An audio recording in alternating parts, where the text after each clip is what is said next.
মুহাদ্দিস হুজুরে আমরা যখন বুখারী শরীফ পড়াইছে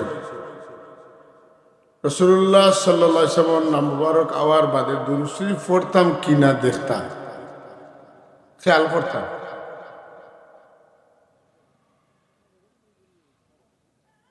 হাদিস শরীফের জমাত দর্শ আমরা শরীক হইছি, অজু আসেনি খবর লইতা, অজুর লগে মেসওয়াক করছি কিনা ওটাও খবর লইতা। হুজুরের আল্লাহর হাবিবের প্রত্যেকটা সুন্নতের প্রতি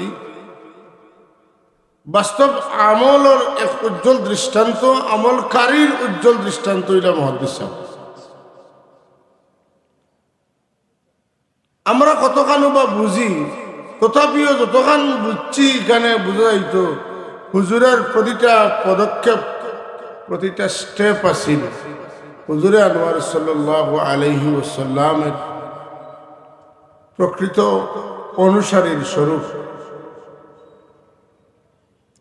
লম্বা সময় পড়াইতা, একদিনে 2 পিরিয়ড পড়াইতা, যখনও কামিলে যাইতা এক দিনে একলগে 2 ঘন্টা পড়াইতা। 2 ঘন্টা মানে 2টা পিরিয়ড, 2টা পিরিয়ডে প্রায় 90 মিনিট সময়, 90 মিনিট সময় পড়াইতা।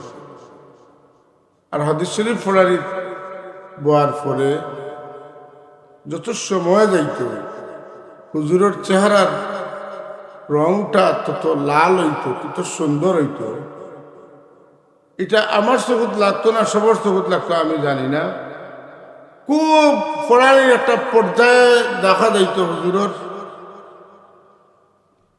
মুখর মাঝে, পেশানের মাঝে, নাকর মাঝে বারিক বারিক গামর ফুটা, আর গামর ফুটা দূর তুলে দিলে তারা দেখা যায় না, নি একটু জলমল জলমল করে, কারণ চেরাবাদি চাইলে বোঝা যাইত যেমন ও গামর ফুটা উপরে আলো ধরছে, আর আলোয় মুখ মাঝে মাঝে চিক চিক চিক চিক।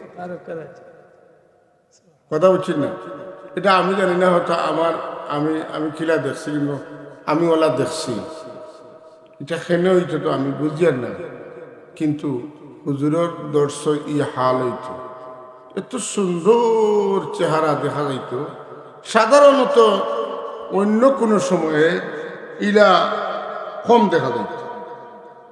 তো হুজুরে আমারে যে প্রথম পর্যায়ে আমার মনে আছে যে হয়তো উৎসাহ দেওয়ার লাগিয়া দুরূদ শরীফের অজিফা, দুরূদ শরীফের ফজিলত অজিফা বইটা দিছিলাম।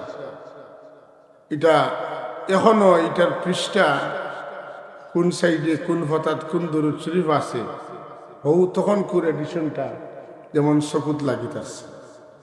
হুজুরে হয়তো খেয়ালে দিছিল যে আমরা আমল করতাম। আল্লাহ আমরা রে হুজুরের এই তওজ্জুটা যেন আমরা লাগে কবুল করেন এবং বেশি বেশি দুরূদ শরীফ পড়তাম পারি।